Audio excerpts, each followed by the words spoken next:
Episode 187, Beranjak Dewasa. Abang yakin mau pergi sendiri sayang? Ucap Fajira khawatir. Iya bunda, abang gak lama perginya hanya 1 minggu, ucap Fajri yang mulai beranjak dewasa. Tapi abang gak pernah pergi sendiri sayang, bunda khawatir, ucap Fajira memegang tangan Fajri. Aji gak apa-apa bunda, jangan risau ya. Pria dewasa itu memeluk ibundanya dengan gemas. Tanpa terasa, Fajri sudah beranjak dewasa. Saat ini ia sudah berusia 20 tahun. Pria tampan itu akan berangkat menuju Jerman karena pabrik mobilnya sedang mengalami permasalahan. Sehingga ia harus turun tangan langsung untuk mengurus perusahaan itu. Ya sudah, hati-hati perginya sayang. Beri bunda kabar terus ya, ucap Fajira pasrah. Fajira paham jika Fajri memiliki tanggung jawab yang besar terhadap seluruh karyawannya. Bunda, jangan sedih, nanti Aji akan kasih kabar terus. Bunda mau apa biar abang belikan? Tanya Fajri. Bunda mau abang cepat pulang saja nak. Fajira kembali memeluk tubuh jangkung anaknya. Hei, Aji akan cepat pulang bunda. Sekarang Aji harus pergi karena sebentar lagi pesawat akan berangkat. Ucap Fajri mengurai pelukannya dan mencium kening Fajira lembut. Ivana dan Irfan sudah lebih dulu pergi ke kantor dan ke sekolah, sehingga hanya ada mereka di rumah mewah itu. Fajri melangkah meninggalkan rumah. Kalau tidak mendesak, mungkin ia akan tetap berada di sana bersama dengan ibundanya. Dengan berat hati, Fajri melambaikan tangannya ketika mobil bergerak meninggalkan pekarangan rumah mewah itu. Tuhan, tolong jaga anak-anakku, batin Fajira.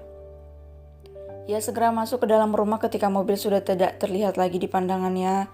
Fajira menelisik rumah mewah itu. Ia merasa sepi ketika anak-anaknya sudah mulai beranjak dewasa.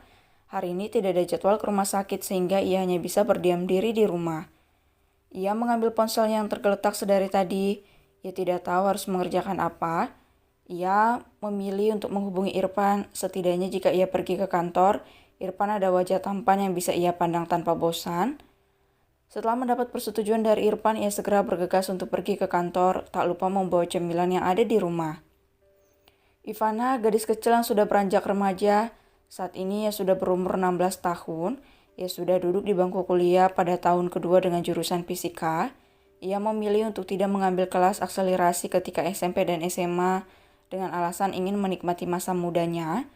Dengan paras yang begitu cantik, membuat hampir semua laki-laki terpesona ketika melihatnya. Namun Ivana tidak merespon siapapun yang ingin mendekatinya.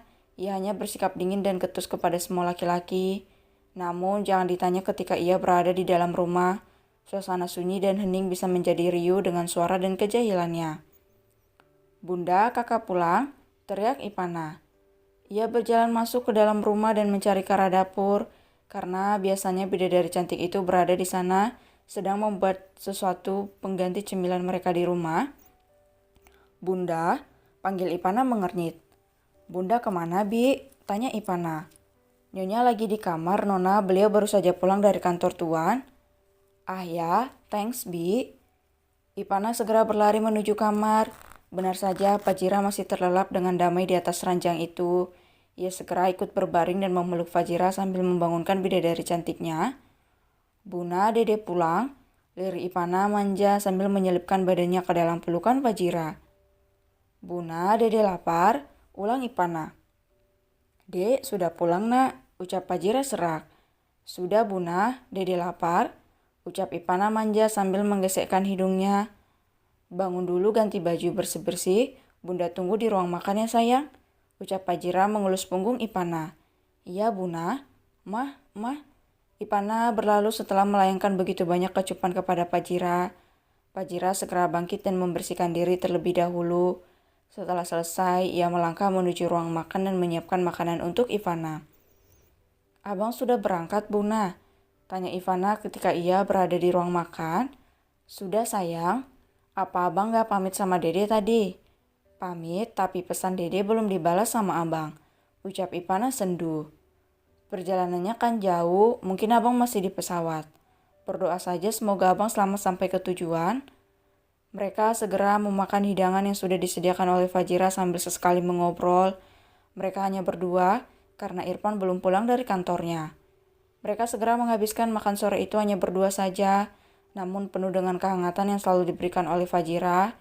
Bahkan hingga saat ini ia masih menyuapi Ivana dan Fajri untuk menghabiskan makanan mereka. Ia hanya ingin anak-anaknya sehat tanpa penyakit yang diakibatkan dari kurangnya asupan atau terlambat makan. Bahkan kebiasaan untuk membungkuskan bekal anak-anaknya masih berlangsung hingga hari ini. Fajri mengernyit ketika mendapatkan pesan dari sahabatnya Boy yang tiba-tiba saja meminta untuk membuatkannya sebuah mobil. Ia tersenyum membaca permintaan Boy yang begitu detail. Mobil canggih yang bisa mengemudi otomatis. Bukankah itu sudah ada perusahaan yang membuatnya, Boy? Tapi bagus juga sih, ini bisa jadi terobosan baru untuk perusahaanku. Ucap Fajri tersenyum. Ia baru saja tiba di Jerman setelah kurang lebih 18 jam mengudara. Ia segera menuju ke apartemen mewahnya dan beristirahat. Ada satu hal yang sangat ia sukai ketika melakukan perjalanan jauh seperti ini, yaitu membuka koper dan mengoleksi surat ancaman yang begitu manis dari Fajira. Sambalnya tinggal dipanasin saja, nak. Jangan sampai bunda mendengar kabar kalau kamu sakit karena gak makan. Love you sayang, pesan Fajira. Love you too bunda, ucap Fajri tersenyum. Di umurnya yang sudah beranjak dewasa, ia merasa Fajira tidak pernah berubah dari dulu, menyiapkan segala keperluannya, mulai dari bangun tidur hingga tidur kembali. Apalagi di saat ia berada jauh dari bidadarinya, berbagai macam protokol yang harus dipatuhi oleh pria tampan itu.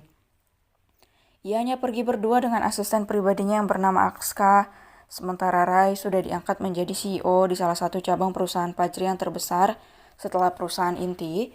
Pria tampan itu semakin tua, sehingga Fajri mengambil alih sebagian perusahaan dan sebagian lagi ia serahkan kepada Rai. Setelah selesai membongkar kopernya, Fajri segera menghubungi Fajira dan Ivana, barulah ia beristirahat sejenak sebelum pergi ke perusahaan mobilnya. Fajri dengan berbagai kecerdasannya bisa mengalahkan perusahaan dirgantara hanya dalam kurun waktu 2 tahun setelah Olimpiade yang berhasil membuat namanya naik dan melambung. Kini Fajri juga melebarkan sayapnya ke berbagai negara Eropa dalam berbagai bidang. Tahun ini ia mendapatkan tender untuk pembuatan sebuah roket yang akan diterbangkan untuk mengganti satelit yang diperkirakan akan mengalami kerusakan. Ia menjadi pengusaha muda terkaya di dunia dan menempati urutan ke-10. Ia mendapat keuntungan yang sangat besar dari rancangan antivirusnya yang sudah dipakai lebih dari 2.000 perusahaan di dunia, sehingga saat ini ia hanya memetik hasil dari kerja kerasnya selama ini.